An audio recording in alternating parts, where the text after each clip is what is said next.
Queridos, vamos abrir a nossa Bíblia e vamos à exposição da palavra. Eu queria que você abrisse sua Bíblia na primeira carta de João, capítulo 4, versos de 12 a 21. 1 João, capítulo 4, versos de 12 a 21. E antes de ler esse texto, eu queria fazer aqui algumas perguntas para a gente entrar na exposição desse texto. Não sei se você já parou para pensar sobre isso, mas pensa um pouquinho. Qual é a característica mais popular de Deus? Aquela característica mais destacada pelas pessoas comuns, pelas pessoas que não têm uma íntima relação com Ele, que não lê a Escritura, e às vezes até pelos cristãos. Qual é o atributo de Deus mais popular? Eu acho que você não discordará de mim quando eu afirmar que Deus é amor. É a característica mais popular do Senhor, a ponto de incrédulos comporem músicas e usarem expressões como esta, falando a respeito do amor de Deus, a exemplo da poesia Monte Castelo, que começa afirmando o texto de 1 Coríntios capítulo 13. Mas se eu fizer uma segunda pergunta, qual é a característica de Deus mais distorcida? Você vai concordar comigo que também é esta? Que Deus é amor? A mais mal compreendida e que as pessoas usam como justificativa para fomentarem a sua vida firmada no pecado, para justificarem os seus atos de rebelião, seus atos de ódio, seus atos de hipocrisia. Eu queria ler com você esse texto, 1 João capítulo 4, a partir do versículo 12, diz: Nunca ninguém viu Deus. Se amarmos uns aos outros, Deus permanece em nós, e o seu amor é em nós aperfeiçoado. Nisto conhecemos que permanecemos nele e que ele permanece em nós, pelo fato de nos ter dado do seu Espírito. E nós temos visto e damos testemunho que o Pai enviou o seu Filho como Salvador do mundo. Aquele que confessar que Jesus é o Filho de Deus, Deus permanece nele e ele permanece em Deus. E nós conhecemos o amor e cremos neste amor que Deus tem por nós. Deus é amor. Aquele que permanece no amor permanece em Deus e Deus permanece nele.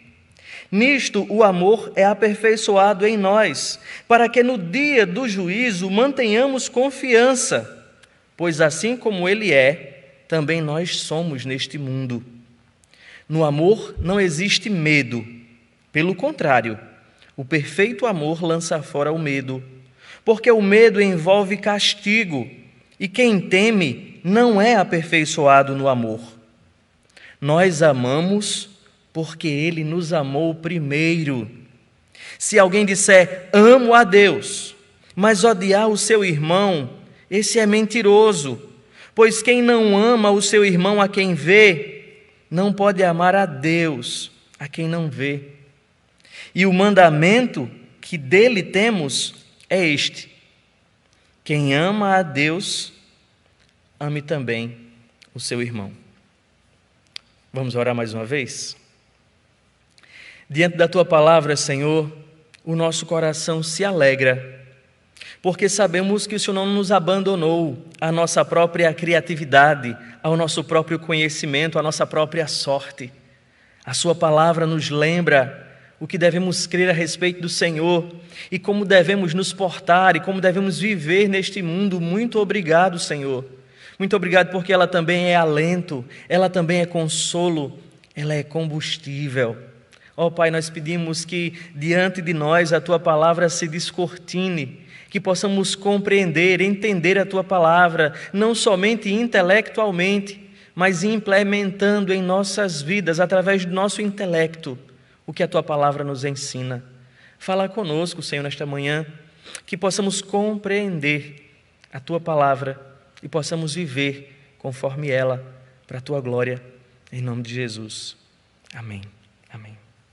Queridos, o autor dessa carta, o apóstolo João, ele é chamado de o discípulo amado no Evangelho de João, pelo Senhor Jesus Cristo e por João mesmo, quando se identifica que é aquele discípulo a quem Jesus amava. Ele é conhecido como o apóstolo do amor, por causa de tanto que ele fala no amor em suas cartas e no seu Evangelho. Não é à toa que os maiores ensinamentos a respeito do amor vieram da pena de João, alertando a igreja aqui na primeira carta quanto ao perigo de negar a encarnação de Cristo e de se entregar a uma vida licenciosa e arrogante, como estava assim influenciando os falsos mestres. João ensinou que Cristo veio em carne. Ele ensinou que Deus é luz e que nós somos seus filhos, e por causa disso nós devemos amar a Deus, amar a Cristo e amarmos uns aos outros com essa justificativa, porque Deus é amor. Aqueles falsos mestres que perturbavam a paz da igreja estavam movidos por suas convicções heréticas e acreditavam que Deus não podia ter se encarnado, se tornado carne, porque eles eram influenciados pela mentalidade grega, de que o que é material é inferior, desprezível. E assim eles afirmavam que o Cristo não podia ter se encarnado, e como consequência disso, eles não levavam em consideração o que praticavam em seus corpos, porque eles diziam que o que faziam na carne não tinha valor, porque o corpo era desprezível, e ainda como consequência, eles negavam a realidade do pecado, eles negavam a necessidade de obediência à lei de Deus e à própria lei de Deus, e ainda como consequência, eles desprezavam seus irmãos, por não serem tão evoluídos como eles, ou não terem o conhecimento que eles alcançaram por eles mesmos. Essa era a prática. E diante desses conflitos vividos pela igreja, João escreve essa primeira carta e resgata essa virtude transformadora, o amor. E é interessante que no capítulo 2, leia aí a sua Bíblia comigo, no capítulo 2 da primeira carta de João, ele lembrou aos irmãos que guardar os mandamentos de Deus, guardar a lei de Deus, está sendo aperfeiçoado no amor, como ele diz no capítulo 2, verso 5, quando ele afirma: mas quem guarda a sua palavra, nele verdadeiramente tem sido aperfeiçoado o amor de Deus, e nisto sabemos que estamos nele. Quem diz que permanece nele, esse deve andar assim como ele andou. João resgata a necessidade da lei, indicando que o verdadeiro cristão estima essa comunhão com Deus através da obediência e estima essa comunhão com o próximo através da prática da lei de Deus. No capítulo 3, João, ele lembrou novamente, ele reiterou que desde o princípio nós temos o amor como mandamento de Deus. Capítulo 3, versículo 11, ele diz: porque a mensagem que vocês ouviram desde o princípio é esta, que nos amemos uns aos outros. É interessante que aquele que ama seu irmão, João advoga que ele está na luz que é Deus.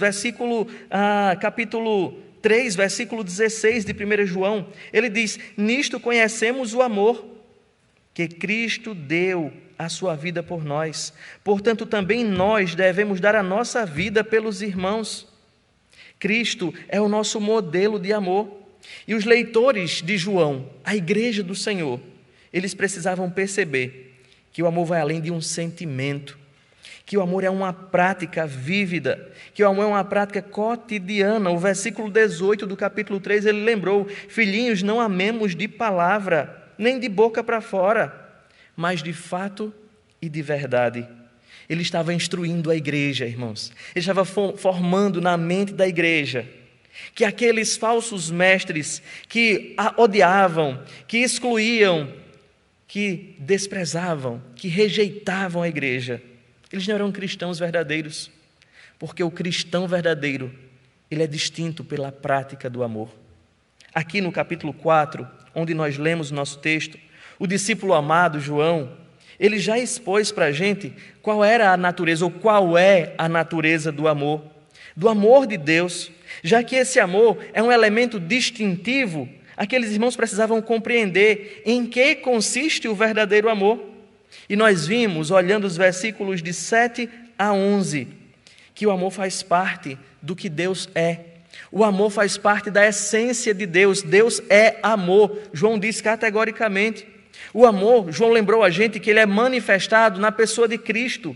Quando ele lembra aqui no capítulo 4, versículo 9, nisto se manifestou o amor de Deus em nós, em haver Deus enviado o seu Filho unigênito ao mundo, para vivermos por meio dele. João mostra que o amor de Deus é uma ação graciosa de justiça. Quando ele lembra a gente no versículo número 10, que nisto consiste o amor de Deus. Não em que nós tenhamos amado a Deus, mas em que Ele nos amou e enviou o Seu Filho como propiciação pelos nossos pecados.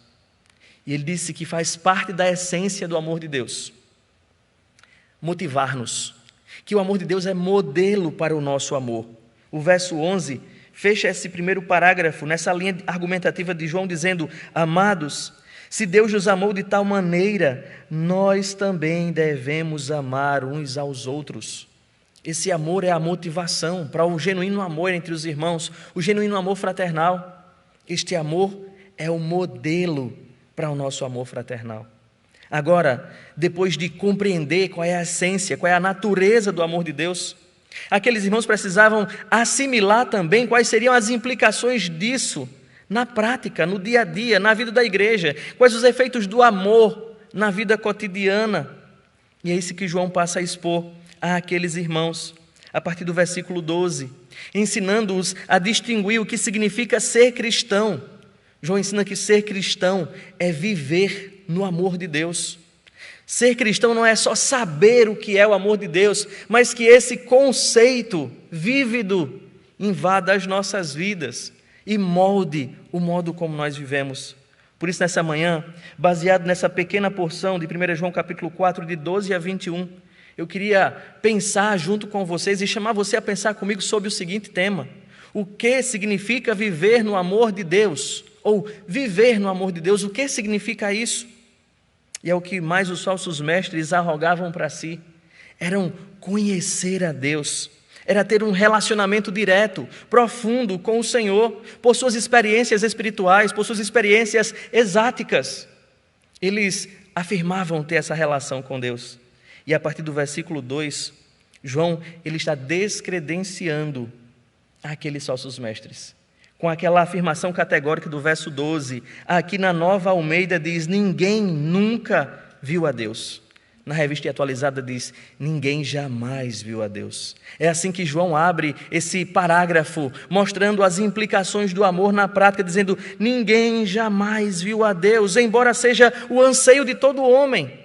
Todo homem tem esse anseio no seu coração, de se relacionar com o sobrenatural, como diz as religiões esotéricas.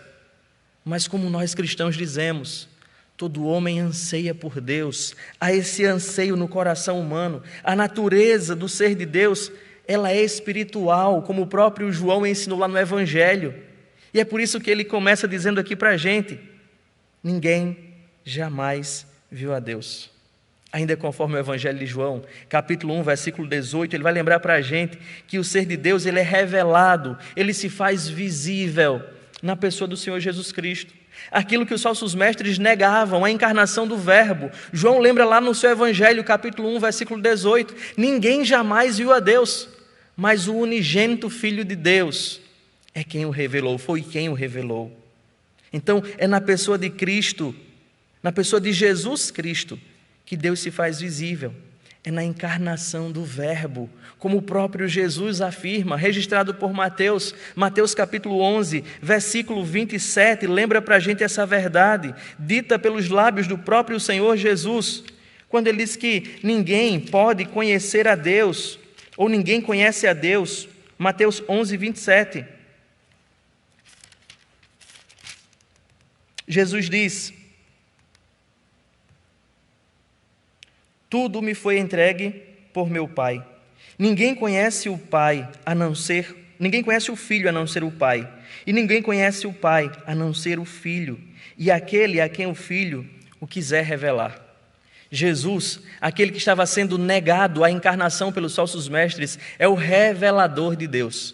E a partir então dessa afirmação do versículo 12, João começa a mostrar para a gente essas implicações de conhecer e de ter o amor de Deus. 1 João capítulo 4, versículo 12 diz: nunca ninguém viu Deus. E então ele começa a sua argumentação. Se amarmos uns aos outros, Deus permanece em nós, e o seu amor é em nós aperfeiçoado. O apóstolo nos diz por qual caminho Deus estará conosco. Como podemos viver em Deus, com Deus, aquilo que a nossa alma almeja, aquilo que ansiamos no nosso íntimo, como ter Deus conosco, ou como termos comunhão com Ele. João diz: se amarmos uns aos outros, segundo aquele modelo que nos fora mostrado, na natureza do amor de Deus. Se assim o fizermos, nós teremos comunhão com Deus. Se amarmos uns aos outros, Deus permanece em nós, e o seu amor é em nós completado, aperfeiçoado, consumado. É o que João lembra aqui no versículo 12. Então, o que significa viver no amor de Deus? Olhando para esses poucos versículos, viver no amor de Deus significa viver em comunhão com Deus. Versículo 13, João diz: nisto conhecemos que permanecemos nele e que ele permanece em nós. Nisto está autenticada a nossa comunhão com Deus. Aquilo que é impossível para o homem, por ele mesmo, pelo seu conhecimento, pelas suas obras, ter Deus. Isso se faz possível se amarmos uns aos outros. E sabe como você pode saber disso? João diz: nisto conhecemos que permanecemos nele e ele em nós. Como? Pelo fato de nos ter dado o seu Espírito. E é isso que João quer mostrar para a gente. Os falsos mestres estavam andando na contramão da comunhão. Eles estavam desprezando os irmãos. E ele diz: então como é que eu posso saber que eu estou em comunhão com Deus? E a primeira colocação de João é: pelo Espírito que ele nos deu. João já havia falado a respeito disso, e eu não sei se você lembra, mas eu queria que você voltasse aí. Em 1 João capítulo 3, no versículo número 24, ele já tinha lembrado isso para a gente. Ele diz em 1 João 3, 24, que quem guarda os seus mandamentos permanece em Deus e Deus permanece nele. E nisto conhecemos que ele permanece em nós, pelo Espírito que nos deu. Então, o que autentica que estamos em comunhão com Deus é o fato de termos o Espírito do Senhor. E ele já havia mostrado também que pelo Espírito de Deus, aqueles irmãos tinham o conhecimento salvífico, por isso eles podiam ter comunhão com Deus. No capítulo 2 da primeira carta de João, nos versículos 20 e 21, João mostra que é pelo Espírito que nós conhecemos a Cristo, é pelo Espírito que nós temos o conhecimento salvífico, e ele está defendendo naquele capítulo que os irmãos não precisavam ceder aos falsos ensinos dos falsos mestres, porque eles tinham o Espírito de Deus, eles tinham a unção. 1 João capítulo 2, versículo 20 diz: mas vocês têm a unção que vem do Senhor, e todos têm esse conhecimento. Não escrevi a vocês porque não conhecem a verdade, mas porque vocês a conhecem, e porque nenhuma mentira procede da verdade.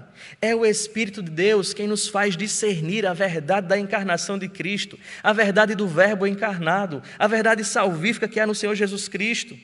Ter o Espírito Santo é a garantia de que estamos em comunhão com Deus. E aqueles irmãos poderiam não estar compreendendo o que João está falando aqui no capítulo 4, versículo 13, embora João já tivesse falado a respeito disso. Ele lembra que é pelo Espírito que ele nos deu, que nós temos essa comunhão. Ele então segue no capítulo 4, versículo 14, dizendo: e nós temos visto e damos testemunho que o Pai enviou o seu Filho como Salvador do mundo. Este é o conhecimento salvífico, procedente do Espírito de Deus na nossa mente. E é isso, como saber que temos o Espírito? E essa pergunta então é respondida aqui, e já foi respondida anteriormente por João, quando, emendando no capítulo 3, o capítulo 4 começa: amados, não deis crédito a qualquer espírito, mas provem os espíritos, para ver se procedem de Deus, porque muitos falsos profetas têm saído do mundo afora. Nisto vocês reconhecem o Espírito de Deus. Em que? João, ele diz: todo espírito que confessa que Jesus Cristo veio em carne é de Deus. E todo espírito que não confessa isso a respeito de Jesus não procede de Deus, pelo contrário, este é o espírito do anticristo, a respeito do qual vocês ouviram dizer que viria e que já agora está no mundo. É o Espírito de Deus quem nos conduz ao conhecimento de Cristo, ao conhecimento salvífico. A confissão da encarnação de Cristo é evidência do Espírito de Deus. Aqueles que não confessam o Espírito de Deus, eles não têm o Espírito de Deus. Eles têm o Espírito do anticristo, é a argumentação de João. E naquele contexto, essa evidência era o sinônimo do fazer parte da igreja, do conhecimento salvífico. João diz que aqueles que negam a encarnação do Verbo têm o Espírito do anticristo, não são dos nossos, como ele ainda desenvolve aqui no capítulo 4. Por isso ele argumentou naquele parágrafo, dizendo que os cristãos, eles discernem espiritualmente o que eles conhecem. Então, o Espírito de Deus, ele autentica a nossa comunhão com Deus, nos conduzindo ao conhecimento salvífico, ao conhecimento de Cristo. Por isso, João está constatando aqui no versículo 14, que o Pai enviou o seu Filho como Salvador do mundo, e esse é o testemunho que temos. Por isso ele diz no verso 15 do capítulo 4, aquele que confessar que Jesus é o Filho de Deus, tem comunhão com Deus. Diz o verso 15, Deus permanece nele, e ele permanece em Deus. Cristo vinha sendo negado, eu quero reiterar isso, mas não somente negado, vinha sendo distorcido as verdades essenciais do Evangelho por aqueles hereges.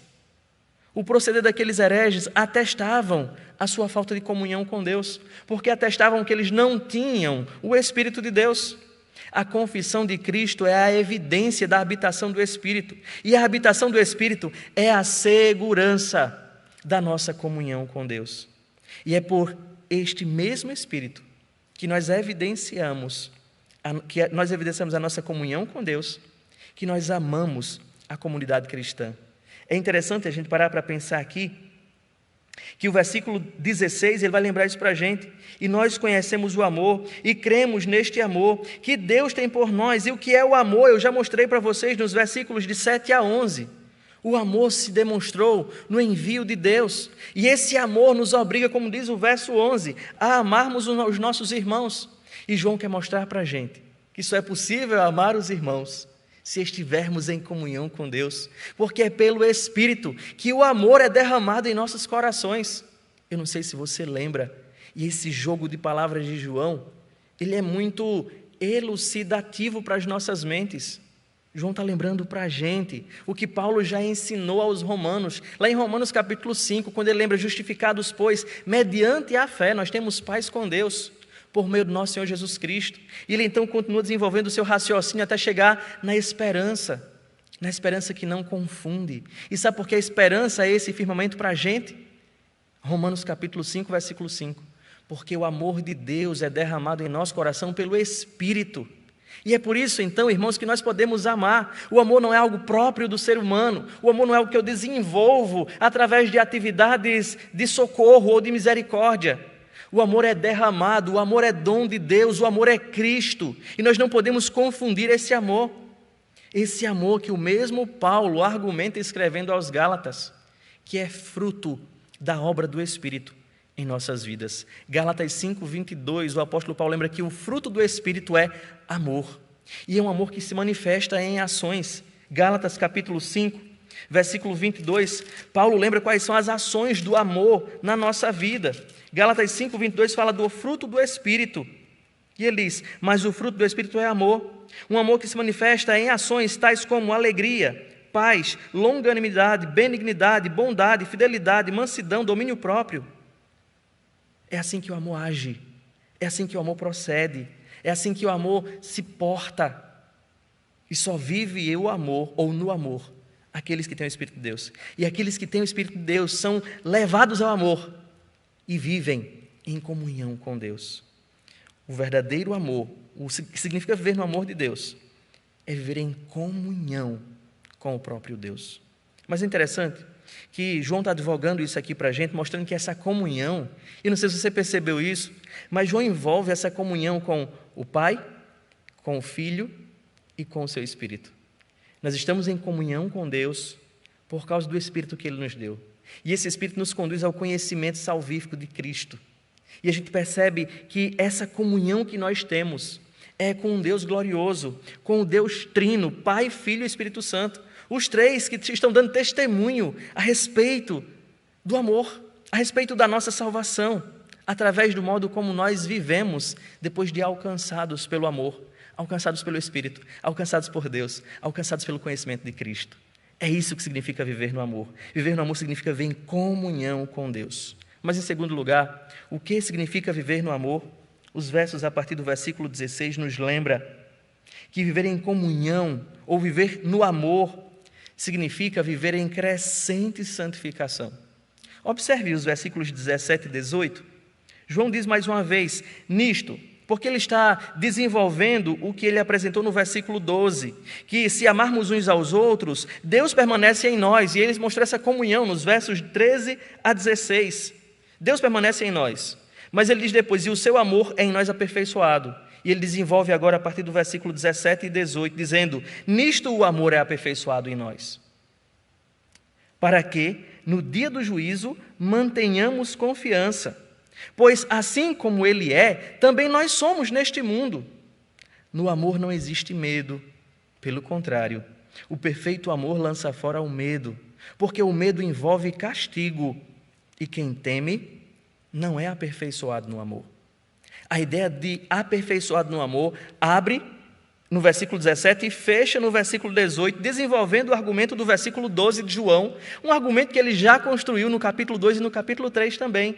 A ideia de uma salvação, de uma santificação progressiva, de um desenvolvimento daquilo que nós recebemos do Senhor, que é outro ponto que vinha sendo negado pelos falsos mestres, e que o amor responde a este ponto. João está mostrando para a gente, nós não podemos esquecer que ele estava combatendo aquele ensino que negava a realidade do pecado, que os falsos mestres diziam que aquilo que eu faço no corpo não tem valor, só tem valor aquilo que eu faço na alma, exercitando a minha alma. João está dizendo que não é bem assim. Isso no capítulo 5, no capítulo 1, versículos de 5 a 10, João já disse que se nós negarmos que o pecado existe, nós estamos chamando Deus de mentiroso. A negação da lei de Deus é respondida por João diretamente no capítulo 2, versículo 3, quando ele diz, e nisto sabemos que o temos conhecido, se guardarmos os seus mandamentos. João se torna mais enfático no capítulo 3, versículo 19, quando ele mostra para a gente que nós conheceremos, e nisto conheceremos que somos da verdade, bem como diante dele tranquilizaremos o nosso coração. Capítulo 3, quando ele diz nos versos de 3 a 10 ainda do capítulo 3, chamando a nossa atenção, que todo que tem essa esperança, nele purifica a si mesmo, assim como ele é puro. Ou no verso 10 ainda, se você ainda não tiver percebido isso, nisto são manifestos os filhos de Deus e os filhos do diabo. Todo aquele que não pratica a justiça não procede de Deus. O amor responde àquela negativa dos falsos mestres, porque viver no amor significa viver em crescente santificação. O discípulo do amor, João, nos diz que o amor é aperfeiçoado em nós. Essa expressão aperfeiçoado, ela joga as nossas mentes lá para aquele grande dia, lá para o final, lá no dia do juízo. Porque essa expressão aperfeiçoado, ela significa completo, ela significa consumado. Eu não sei se você se lembra da expressão consumado assim de cabeça, mas é a mesma expressão que Jesus diz lá na cruz, tetelestai, está consumado. E é a ideia que João traz aqui, o amor está tetelestai, o amor é consumado. Ele faz a gente olhar lá para o final, lá para o fim da nossa santificação. Como esta expressão, ela nos faz andar a passos largos lá para o fim de tudo, no grande dia do Senhor, no dia do juízo final, que é o que ele diz aí na sequência do verso 17. Nisto é aperfeiçoado o amor, para quê?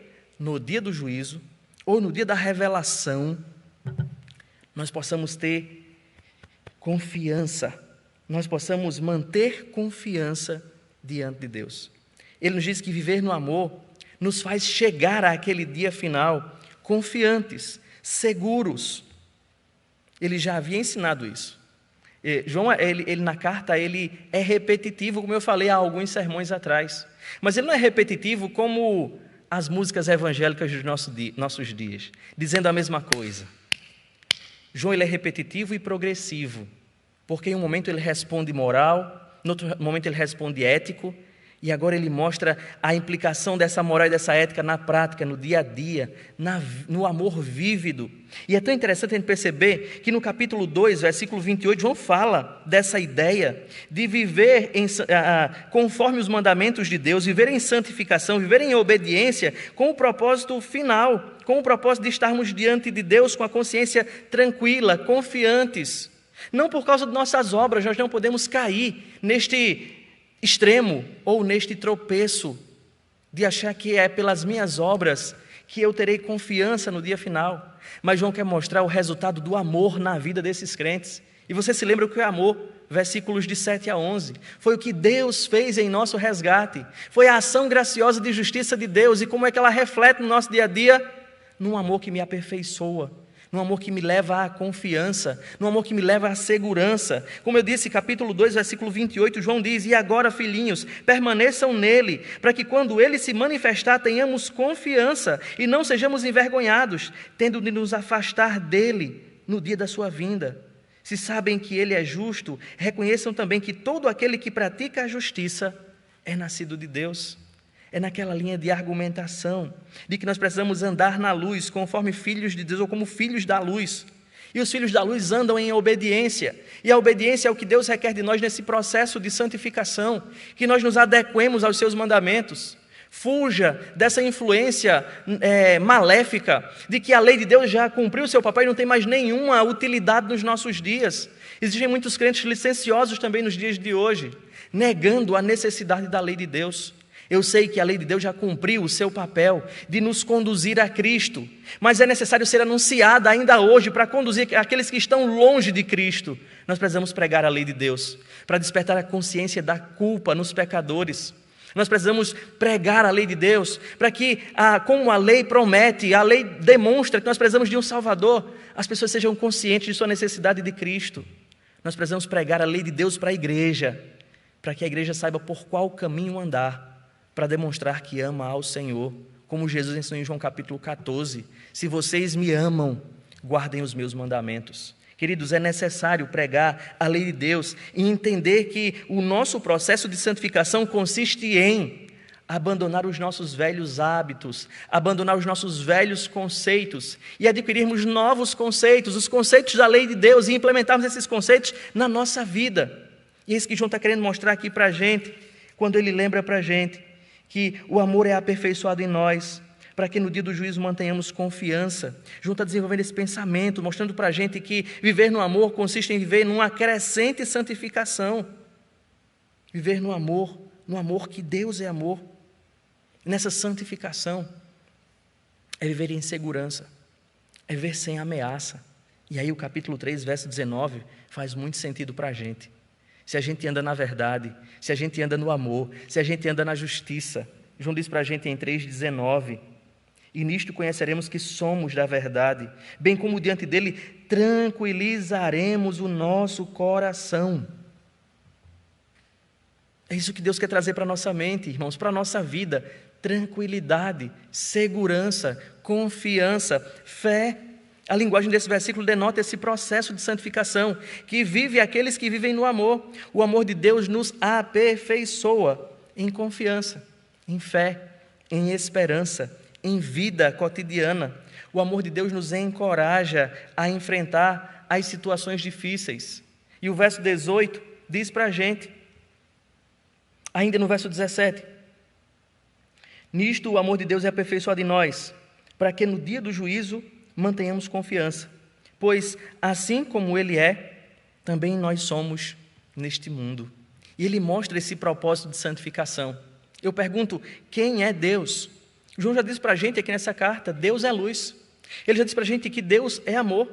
E Ele diz que o que Deus é em Cristo, ou no amor, nós também o somos neste mundo, denotando essa consciência, despertando em nós essa consciência, essa necessidade de progredirmos no crescimento em direção à imagem de Cristo, como Paulo estimula os colossenses em Colossenses capítulo 3, quando ele diz que nós devemos nos desfazer de todo o peso, de tudo que nos desfazer de todas as vestes do velho homem e nos vestir de um novo à semelhança da imagem de Cristo.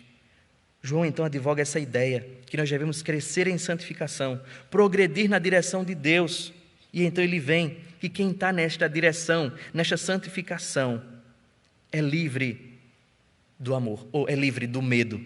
O verso 18 diz, no amor não existe medo. E que medo João está falando? Ele não está falando desses medinhos cotidianos, medo de cobra, medo da doença, medo Não, João está falando aquele medo que atemoriza a todos. Lá o do juízo final. Eu vou para o céu ou não? Eu tenho medo do inferno. E João está dizendo aqui para a gente, se referindo ao dia do juízo, que aqueles que estão no amor, que vivem nessa crescente santificação, eles têm essa confiança em seus corações. O verdadeiro amor lança fora. No verdadeiro amor não existe medo. Pelo contrário, o perfeito amor lança fora o medo. E aí você pode então dizer: Senhor, tenha misericórdia de mim. Eu tenho muito medo. Eu tenho medo do amanhã. Eu tenho muitas inseguranças. Eu tenho medo do que as pessoas pensam ao meu respeito. Será que eu não estou no amor? Será que eu não sou de Deus? Eu queria que você parasse um pouquinho e refletisse junto comigo.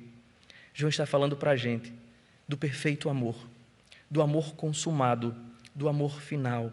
E nos lembrando que estamos vivendo num processo de santificação. Nós estamos sendo aperfeiçoados no amor.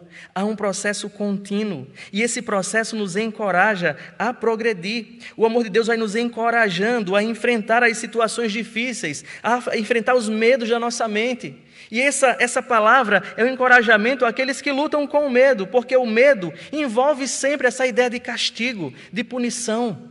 E ele quer lembrar a gente que Cristo é a nossa propiciação. Lembre-se do versículo 10. Propiciação denota sacrifício, sacrifício de redenção, sacrifício de justiça. Por isso que nós não devemos ter medo, porque medo envolve castigo, e o castigo já foi tomado, Cristo já morreu por nós. Por isso o perfeito amor lança fora todo o medo. E quem teme não é aperfeiçoado no amor. Por isso nós precisamos correr nesta direção, progredir nessa direção, progredir em santificação, para sermos aperfeiçoados no amor de Cristo. Por isso, irmãos, o medo não deve fazer parte da nossa vida, do nosso dia a dia. Se você tem medo, seja agora qual for o medo, esse texto nos encoraja a olharmos para Cristo e lutarmos contra a nossa natureza caída, lutarmos contra o medo e sermos então aperfeiçoados no amor. Aqueles que vivem amedrontados, acovardados, não testemunham o amor de Deus. O amor de Deus nos encoraja. Eu acho fantástico olhar para a história da igreja, para a história do povo de Deus e perceber quão destemidos são aqueles que amam, aqueles que têm o amor de Deus em suas vidas, que diante da morte não se acovardaram, mas continuaram de pé, professando o conhecimento salvífico, dizendo: Cristo é o meu Salvador. Cristo é o Senhor da minha vida. Olha para aquelas grandes perseguições nos primeiros séculos da história do povo de Deus. Quantos testemunhos. John Fox nos ajuda a perceber tudo isso no livro dos Mártires. E se você ler aquele livro, você vai perceber como o amor nos encoraja, como o amor nos impulsiona a testemunharmos a Deus. O amor de Deus nos motiva a fazer o que deve ser feito. O amor de Deus nos tira de dentro dos nossos esconderijos e nos faz testemunhar publicamente a verdade salvífica. Por isso, viver no amor significa viver em crescente santificação. Mas, em terceiro lugar, nós vimos já aqui que viver no amor significa viver em comunhão com Deus, viver no amor significa viver em crescente santificação. Agora, os versos de 19 a 21 nos mostra que viver no amor significa viver na graça e pela graça, com graça. Pela graça, na graça e com graça. A graça de Deus está muito evidente nessa linguagem de João, dos versículos de 7 a 21. Mas aqui nos versos 19 a 21, João reitera aquele ato gracioso de justiça de Deus.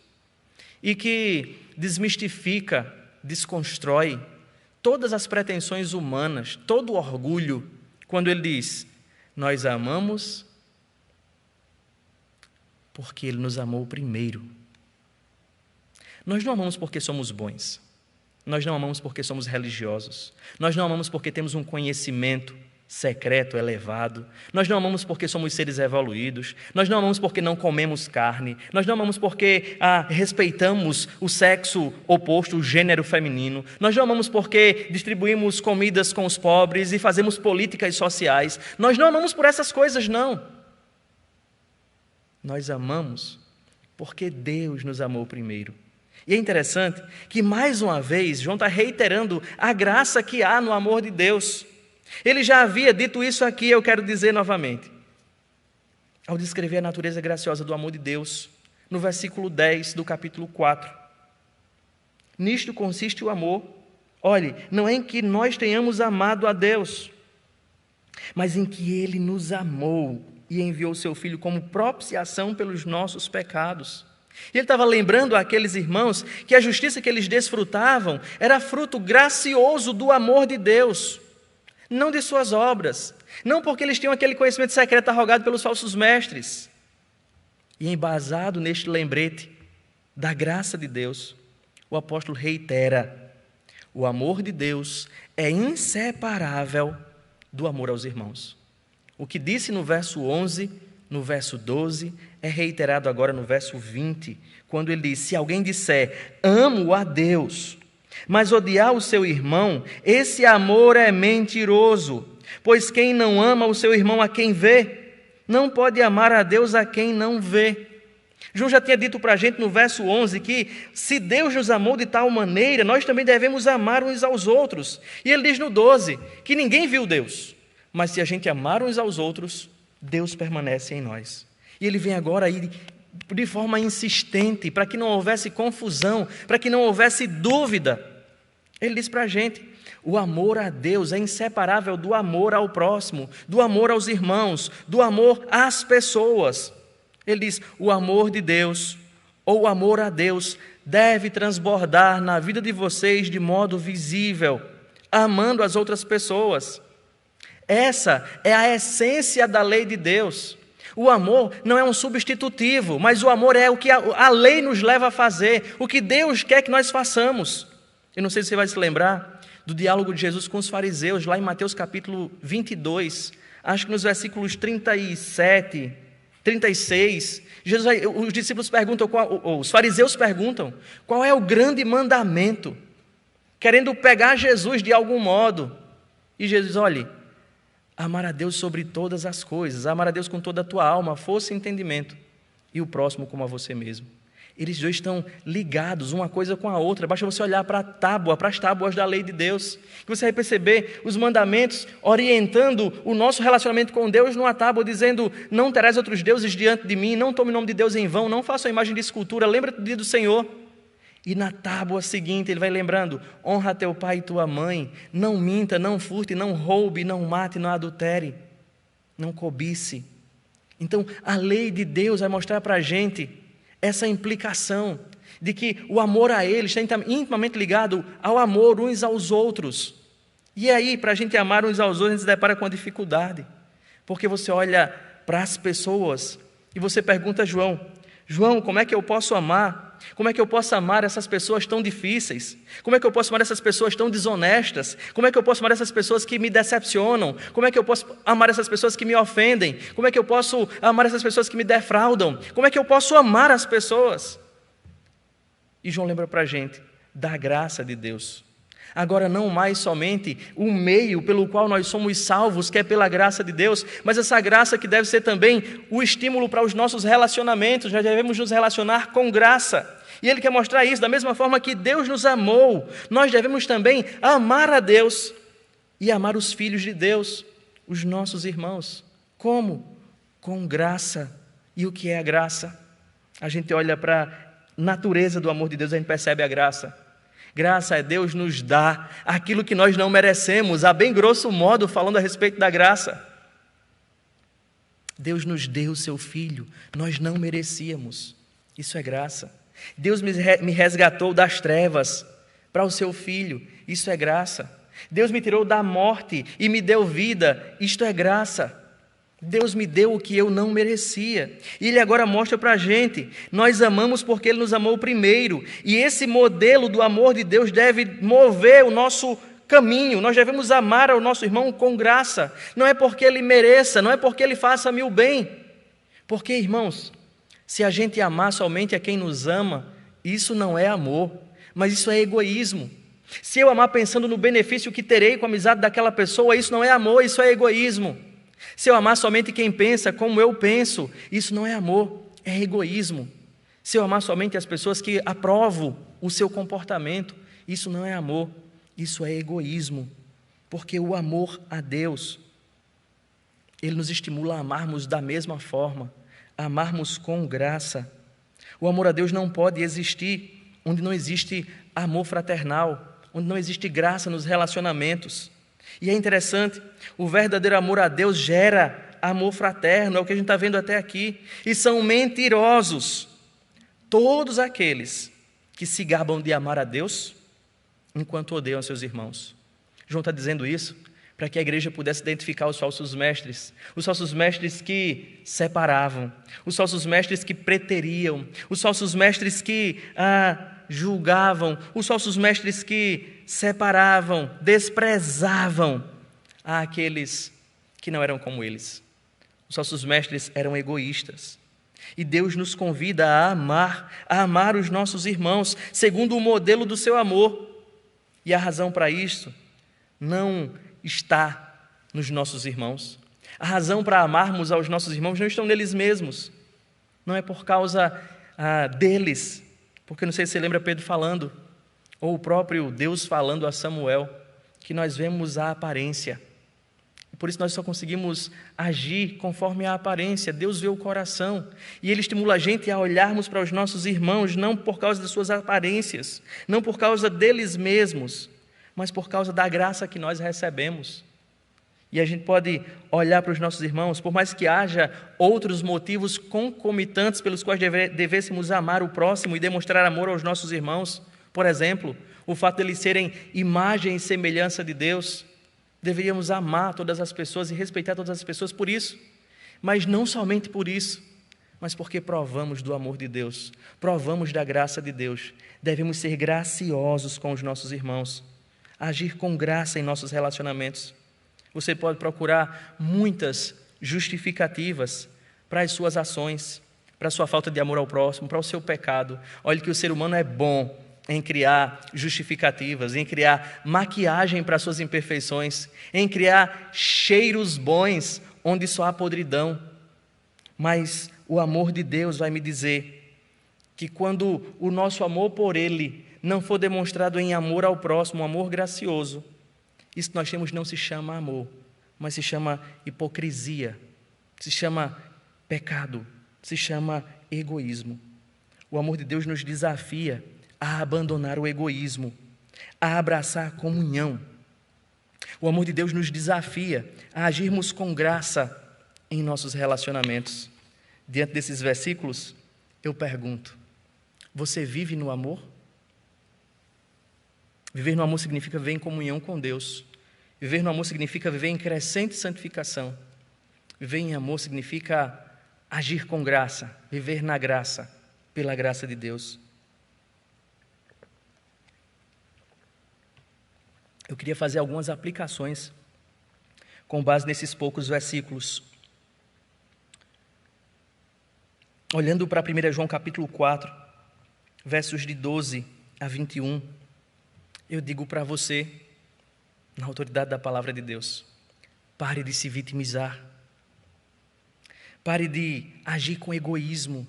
O egoísmo nos transforma em vítimas. A gente fica sempre se perguntando o que as pessoas deixaram de fazer por nós.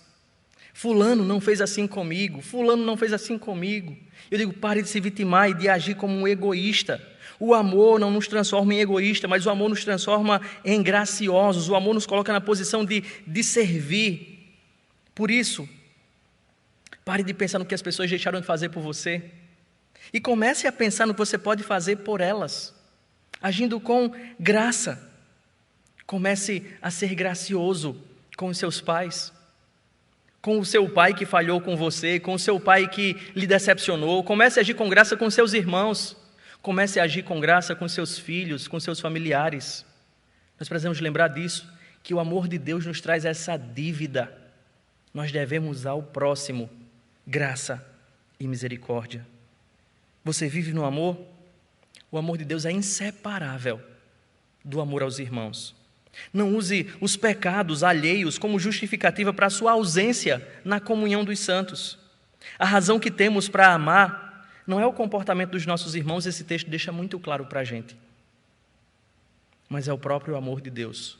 Um amor que demonstrou, um amor que consiste em atos, O verdadeiro cristão, ele deve reconhecer Jesus como Filho de Deus. O verdadeiro cristão deve amar a Deus, executando os seus mandamentos. Mas se ele ama integralmente ao Senhor, o verdadeiro cristão, ele deve amar os filhos de Deus, os seus irmãos. E quando a gente está falando de amor, você já percebeu que eu não estou falando de sentimento carinhoso, de afeto somente. Eu estou falando de afeto, mas estou falando de ações concretas, como diz Paulo, que a gente deve amar concretamente. Como diz João, não com palavras, mas de fato e de verdade. Mas eu queria trazer outra aplicação. O amor de Deus, ele nos dá confiança quanto ao futuro. É o que esse texto lembra para a gente. O verso 17 foi muito claro. E, olhando para esse texto, o amor de Deus nos livra da ira vindoura. Nós vimos, faz parte da natureza do amor de Deus. O amor de Deus salva. Então, o que esse texto me lembra e lembra a você?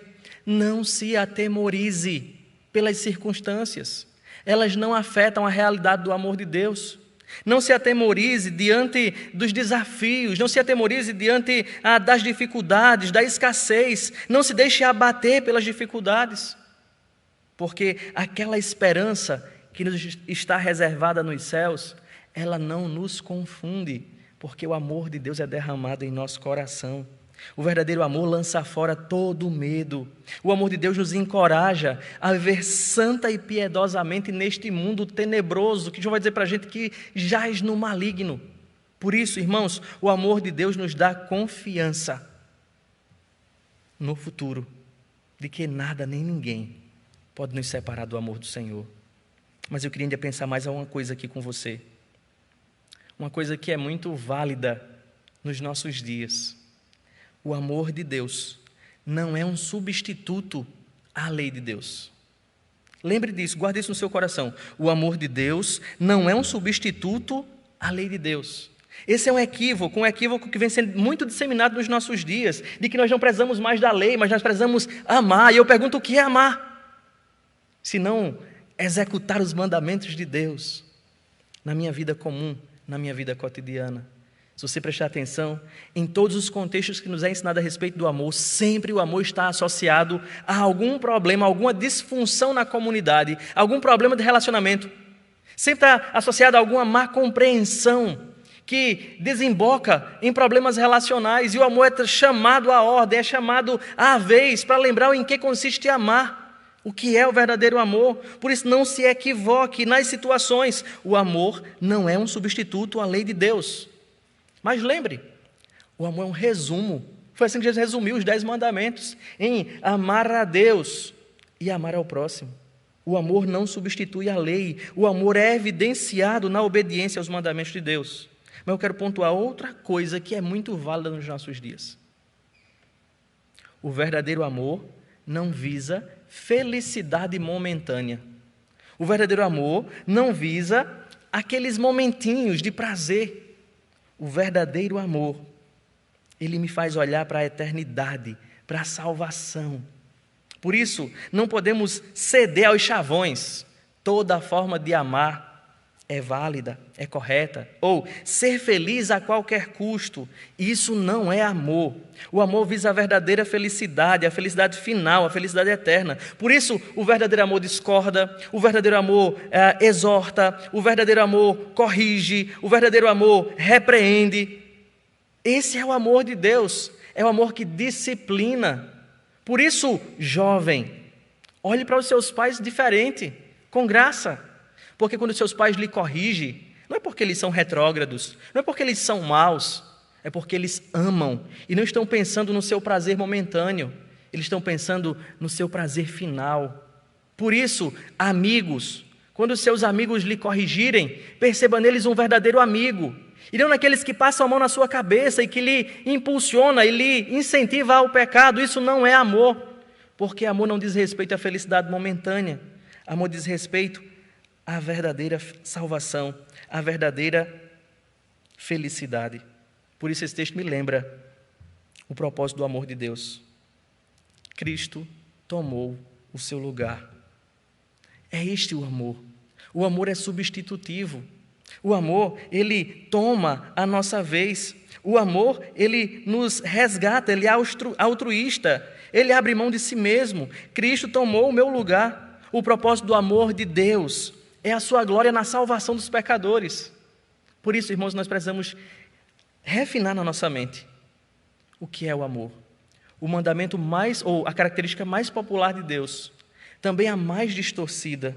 Por isso eu quero concluir dizendo: não idealize o amor a partir de suas experiências, sejam elas prazerosas e boas ou negativas e decepcionantes.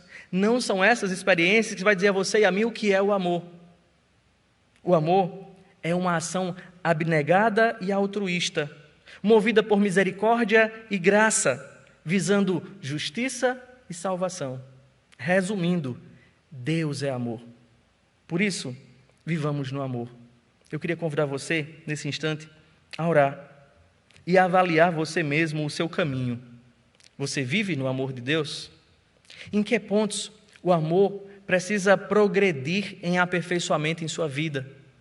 Em que pontos você precisa se desfazer do medo e abraçar a segurança, a confiança que Cristo traz ao seu coração? Feche os seus olhos aí em sua família, em sua casa, e ore ao Senhor, examine o seu coração, pergunte-se diante de Deus, peça a ajuda do Espírito de Deus que habita em você, para que você possa andar, viver no amor de Deus. Muito obrigado, Senhor, por sua palavra. Obrigado porque não agimos de acordo com o que idealizamos ou as narrativas que construímos, mas de acordo com a narrativa que o Senhor revelou a nós, a Tua palavra. E ela nos lembra nessa manhã o que significa viver no amor de Deus. Obrigado por tão grande privilégio, Senhor, viver no Teu amor e ter comunhão com o Senhor, saber que Teu Espírito habita em mim e me fez conhecer a Cristo. Muito obrigado, Senhor, porque depois que o Teu amor entrou na minha vida, Senhor, na vida dos meus irmãos, nós entendemos, Senhor, que estávamos andando de forma errada, estávamos no pecado, estávamos mortos, e o Teu amor abriu os nossos olhos. E hoje, Senhor, nós não podemos mais viver conformados com o pecado. Por isso, Senhor, nos ajuda a abandonarmos tudo aquilo que desagrada ao Senhor e demonstrarmos o amor do Senhor, vivendo em santificação, para naquele grande dia, no dia final, nós possamos estar ali seguros, de coração tranquilo, de que de fato nós não merecemos nada, mas porque o Senhor nos amou, nós temos Cristo como herança. Ó Senhor, que o Teu amor seja em nós aperfeiçoado e entendamos a grandeza da Tua graça, Senhor, e possamos demonstrar isso no modo como vivemos, no meio, em sociedade, Senhor. Que os nossos atos estejam revestidos de graça, que as nossas palavras transmitam graça, que haja edificação naqueles que nos ouvem e que convivem conosco e que conhecem o nosso proceder, que haja um testemunho vivo do Teu amor provado. Ó Senhor, nos livra de nós mesmos, quando buscamos maquiagens, quando buscamos disfarçar a hipocrisia, o pecado, o nosso egoísmo com ações religiosas. Nos ajuda a vivermos integralmente e verdadeiramente o amor de Deus. Nos ajuda a, orientados pelo Teu Espírito, por Tua palavra, resolvermos os nossos conflitos, para não justificarmos, Senhor, no outro, a nossa negligência, o nosso pecado. Ajuda-nos a viver como Teu povo, como um só povo, em comunhão contigo, cuidando e amando uns aos outros, Senhor.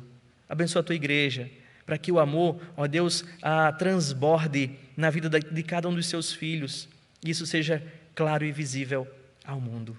Nós oramos pedindo a Tua ajuda, em nome de Jesus. Amém.